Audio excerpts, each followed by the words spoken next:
Changes है एक तरह से। जब आपको पता है कि प्रेशर क्रिएट हो गया और प्रेशर क्रिएट हुआ है थ्रू बैड परफॉर्मेंसेस और through that massive defeat against India, तो फिर आप जो है ये रिएक्शनरी मोड में चले गए हैं कि आपका एक रिएक्शन आया है कि जी ठीक है, क्रिटिसिज्म भी है, उन्होंने स्कोर भी नहीं किया है और हमारे जो परफॉर्मेंस भी नहीं हुई है। ये इतनी देर से फ़खर ज़मान की हम बात कर रहे थे और मैंने उसको देखा है और मैं आपको तब से कह रहा था कि वो वापस नहीं आ सकते हैं। इस तरह की अनऑर्थोडॉक्स बल्लेबाज बहुत टाइम लेते हैं वापस आने में, फॉर्म चली जाती है।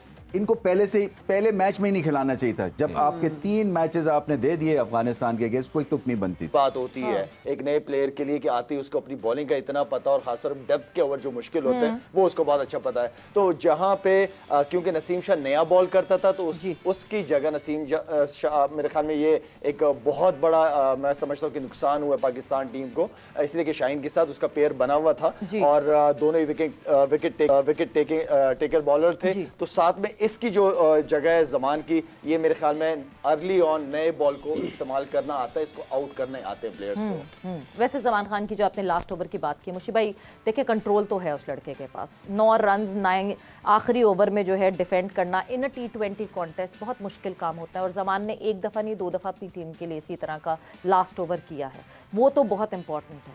But coming into a longer format of the game, आपको लगता है कि इस टेस्ट पे जमान खान पूरा उतर सकेंगे? आई थिंक क्वेश्चन मार्क जरूर है, मगर उसकी एबिलिटी के ऊपर डाउट नहीं है जी। उसको शायद 50 ओवर के गेम का अभी इतनी अवेयरनेस ना हो।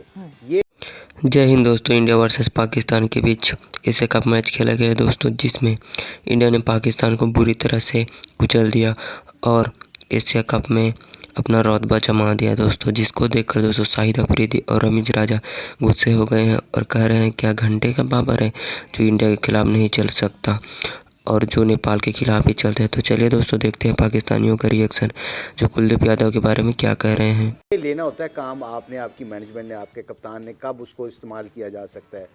50 ओवर 10 ओवर करने हैं उसने, जिसमें मिनी टेस्ट बात की करते हैं ना, मिनी टेस्ट। तो आई थिंक जो शायद ने बात की है, आई एग्री विद हिम कि आखिरी 3 ओवर जो उसने PSL में लाहौर कलंदर के खिलाफ हारे हुए मैच लाहौर कलंदर को जिता दिए थे उसने। मतलब 5-5 7-7 रन नहीं होने दिए उसने। एक मैच तो वो हमारे खिलाफ ही खेला और उसने बड़ी अच्छी बॉलिंग करके 9 रन। अब उन विकेटों के ऊपर बैट्समैन सेट हैं। तो बल्कि मैं तो एक शो के ऊपर समा के शो के ऊपर मुझे याद है कि शाह उसने पूछा, मैंने कहा जी मैंने अभी एक क्वेश्चन करना जमान से, तो कहता है जी मुशी भाई, जोर का जोड़ ही था। तो जोर के जोड़ में मैंने कहा जमान मैं तुम्हें एक नसीहत करना चाहता हूँ। कहता क्या? मैं क्या, जब मुल्तान सुल्तान के खिलाफ मैच खेलो तो ना खेला करो, क्योंकि वो दूसरी दफा उसने जिता दिया था। So coming back to your question, I think बहुत अच्छा बॉलर है। अब होपफुली उसको अच्छे तरीके से इस्तेमाल किया जाए। बीच में उसको इस्तेमाल किया जाए, जब विकेट की जरूरत हो तब उसको इस्तेमाल किया जाए, रन रोकने हो तब उसको इस्तेमाल किया जाए। उसको स्ट्राइकर के तौर पे इस्तेमाल किया जाए, ना कि उसको जिस तरह नॉर्मल बॉलर होते हैं। जब भी कप्तान को चाहिए विकेट चाहिए होगी, ब्रेक थ्रू के लिए 2-3 ओवर का स्पेल करवाएं। बाकी मेरा तो यही idea, but he is a very talented. सबसे खूबसूरत उसकी चीज अल्लाह ने जो उसको अता की है, उसका टेम्परामेंट बहुत अच्छा है। बड़ी मुश्किल सिचुएशन में, जैसे शायद ने कहा ना, उसको अपनी बॉलिंग का पता है, मेंटली स्ट्रांग। इरम, हम क्योंकि देखिए जमान जो है वो उस फ्रेम ऑफ माइंड में नहीं था, अचानक ही is been called for team Pakistan.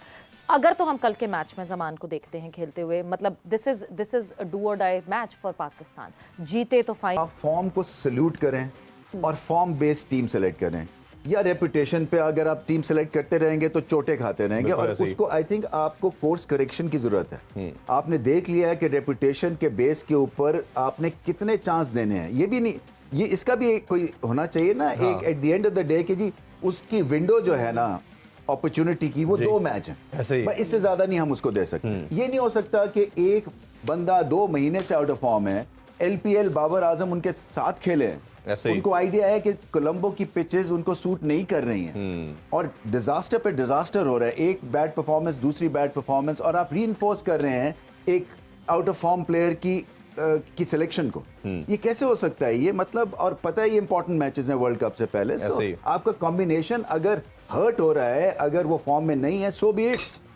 ये हर कोई प्लेयर तो फॉर्म में नहीं रहता है ना। ऐसे ही, बिल्कुल ऐसे ही। टाइम आउट से जो इन्होंने बात की है ना, उससे क्या होता है कि आपको भी पता चल जाता है, आप वापस रिलैक्स होके सेल्फ एनालिसिस में चले जाते हैं, इंट्रोस्पेक्शन करते हैं कि क्या मैं मेंटल इश्यूज हैं, टेक्निकल इश्यूज हैं, मैं 20 करके क्यों आउट हो रहा हूँ, जी। क्या मैं वेट कर रहा हूँ कि मैं गलत खेलूंगा, ये सारी चीजों का मौका मिल जाता है, बुरी चीज नहीं होती है टाइम आउट। रईस भाई, वो जिस तरह अफगानिस्तान का जो कजाफी वाला मैच था, आपने ये बात की कि भाई डग आउट में बैठे हुए लोग जो टीवी वहां देख रहे हैं, कमेंटेटर्स की बात सुन लें, बाहर बैठे समटाइम्स जो वो एनालाइज ज्यादा बेहतर कर सकते हैं। फखर जमान खुद को जब बाहर बैठ के देखेंगे तो वो अंदाजा लगाएंगे ना कि मेरे पास कहाँ कहाँ खामी है, मेंटल उसमें है कि जी मुझे मेंटली स्ट्रेंथन होना है या अदरवाइज।